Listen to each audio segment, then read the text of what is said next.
নানা ভাষা, নানা মত, নানা পরিধান, বিবিধের মাঝে দেখো মিলন মহান। আমরা ভারতবাসী, পশ্চিমবঙ্গের নাগরিক। আজকের দিনে দাঁড়িয়ে পশ্চিমবঙ্গ যে জায়গায় দাঁড়িয়েছে অত্যন্ত দুর্ভাগ্যের। কেন এই কথা বলছি? পশ্চিমবঙ্গের যে নতুন একটি আইন আনতে যাচ্ছে, ইউসিসি, ইউনিফর্ম সিভিল কোড, এই যে আইন, এই আইন কার্যকর হলে সত্যি কি মুসলিমরা বিপদে পড়বে, নাকি মুসলিমরা বেশ কিছুটা সুবিধা হবে? এই বিষয় নিয়ে আজকের এপিসোডে আলোচনা করব। পশ্চিমবঙ্গের প্রত্যেকটা মানুষকে জানাই আমার আন্তরিক অভিনন্দন। চলুন বিস্তারিত আলোচনায়। সুপ্রিয় দর্শক, শাসক আসে, শাসক যায়, কিন্তু চেয়ারটা থেকে যায়। এই কথাটা ভুলে যায় শাসক, আর যখন ভুলে যায় তখন পতন হয় 34 বছরের বামফ্রন্ট সরকারের। যখন ভুলে যায় তখন 15 বছরের তৃণমূল কংগ্রেসের সরকারের পতন হয়। আর শুরুতেই ভুলে গেছে বিজেপি পরিচালিত সরকার। নানা ভাষা, নানা মত, নানা পরিধান, শুধুমাত্র ভাষার দিক থেকে বিভিন্ন ভাষার মানুষ এই ভারতে বাস করে তাই নয়। খাবার, আচার আচরণ, পোশাক, চলাফেরা, এমনকি মানুষ হলেও তার যে চেহারা, তারও পরিবর্তন আছে। কাশ্মীরের মানুষ যদি আপনি দেখেন তাহলে মনে হবে যেন পাকিস্তান থেকে এসেছে। পাঞ্জাবের মানুষকে যদি আপনি দেখেন মনে হবে যেন পাকিস্তানের পাঞ্জাব থেকে এসেছে। আবার পশ্চিমবঙ্গের মানুষকে যদি দেখেন বা কথা বলেন মনে হবে যেন বাংলাদেশ থেকে এসেছে। আসামের মানুষের সঙ্গে যদি কথা বলেন তাহলে মনে হবে যেন তারাও বাংলাদেশ থেকে এসেছে। আবার আপনারা যদি একটু নড়ে চড়ে বসে মিজোরামের দিকে যান তাহলে দেখবেন মনে হবে যেন তারা মায়ানমার থেকে এসেছে। আবার কখনো বা আপনারা যদি একটু চীনের বর্ডারের দিকে যান তাহলে দেখতে পাবেন যে তারা চায়না থেকে এসেছে। কিন্তু আসলে এরা সবাই ভারতীয়। এই কারণেই ভারতবর্ষ বিচিত্রের মধ্যে একটা দেশ, বিচিত্রময় একটা দেশ। যে দেশের মানুষের খাওয়া, পোশাক এবং তাদের চালচলন, এমনকি প্রকৃতির কি লীলা খেলা দেখুন, আবহাওয়ার দিক থেকে অনেক আলাদা। রাজস্থানের থর মরুভূমি যেখানে আপনি পাবেন, কাশ্মীরের বরফযুক্ত এলাকা যখন পাবেন, আপনি দার্জিলিংয়ের মতো শহর যখন পাবেন, আপনি পশ্চিমবঙ্গের মতো একজন শস্য শ্যামলা ভূমিও পাবেন। অতএব যারা মনে করছে যে একটা দেশ, একটা ভাষা, একটা আইন, এই যে বিষয়কে কেন্দ্র করে একটা বিশেষ ধর্মের মানুষকে সুড়সুড়ি দিয়ে তাদেরকে একত্রিত করে বেশি দিন ক্ষমতায় টিকে থাকা যায় না। মাননীয় প্রধানমন্ত্রী বর্তমান ভারতবর্ষের নরেন্দ্র মোদীজি 2029 সালে আর ক্ষমতায় আসছেন না। হ্যাঁ, অনেকে বলবেন যে আপনি নিশ্চয় বিজেপি করেন না তার জন্য। না, আমি তার জন্য বলছি না।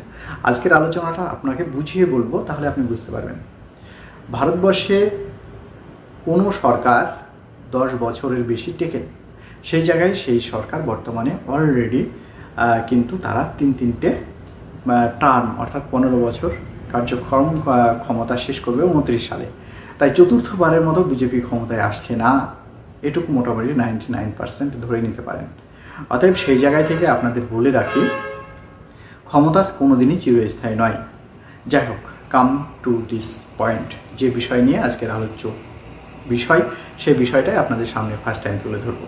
সেটা হচ্ছে, আপনাদের বলেছি প্রথমে যে ইউসিসি অর্থাৎ ইউসিসি, এই আইনের মধ্যে বলা আছে যে প্রত্যেকটা মানুষকে একটা আইন, একটা সিস্টেম, ইউনিফর্ম মানে কি, একটাই পোশাক হবে।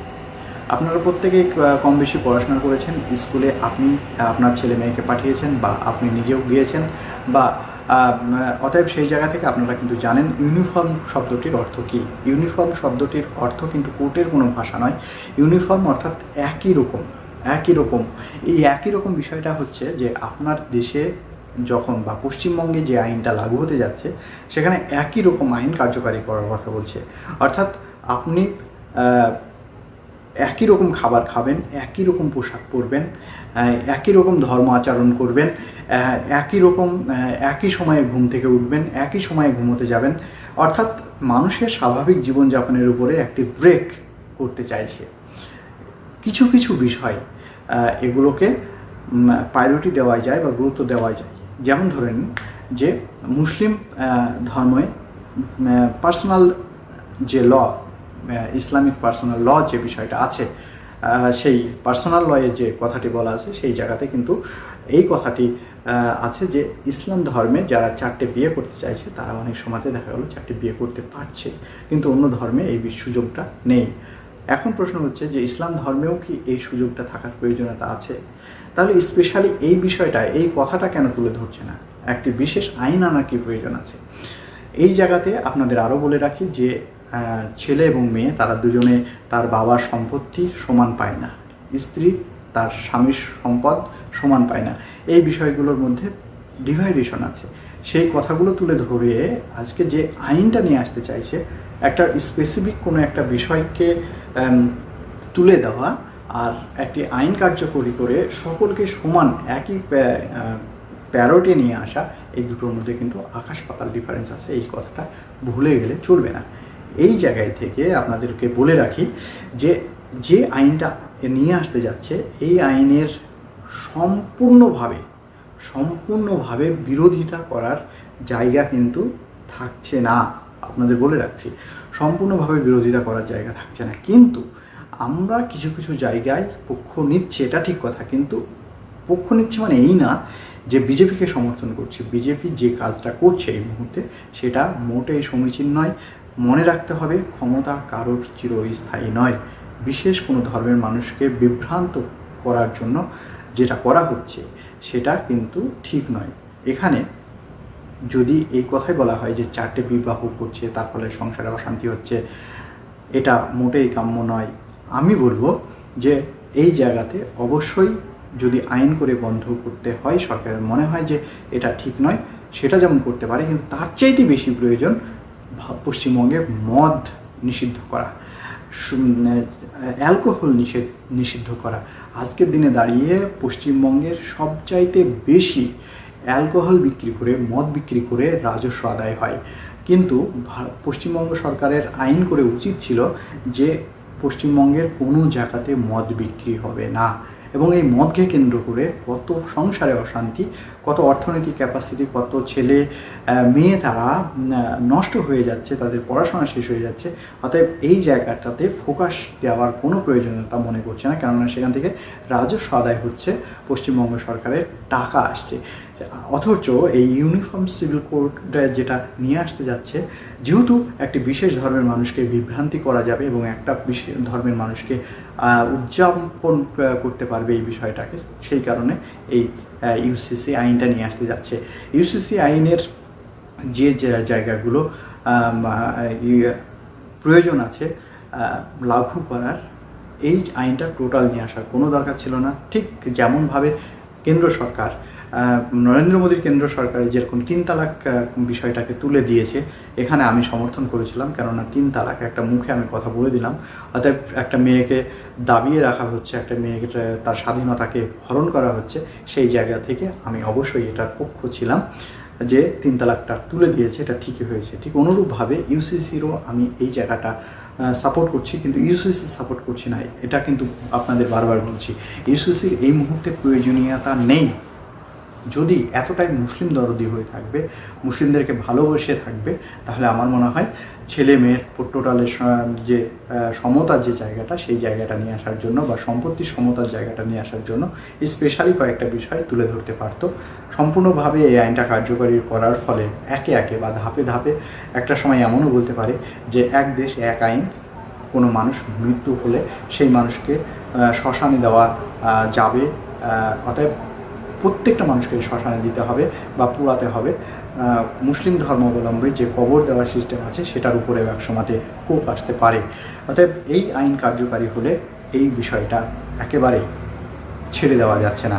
এবং অন্যদিকে সরকার প্রদত্ত যদি বলে দেয় যে সপ্তাহে 3 দিন মাছ বিক্রি হবে, সপ্তাহে 1 দিন মাংস বিক্রি হবে, এটাও যদি সরকার আগামী দিনে এক দেশ এক আইনের এই ইউসিসির আওতায় নিয়ে এসে যদি এই কার্যকর ক্ষমতা লাগু করতে চায়, তাহলে আগামী দিনে সরকার এটাও লাগু করতে পারবে।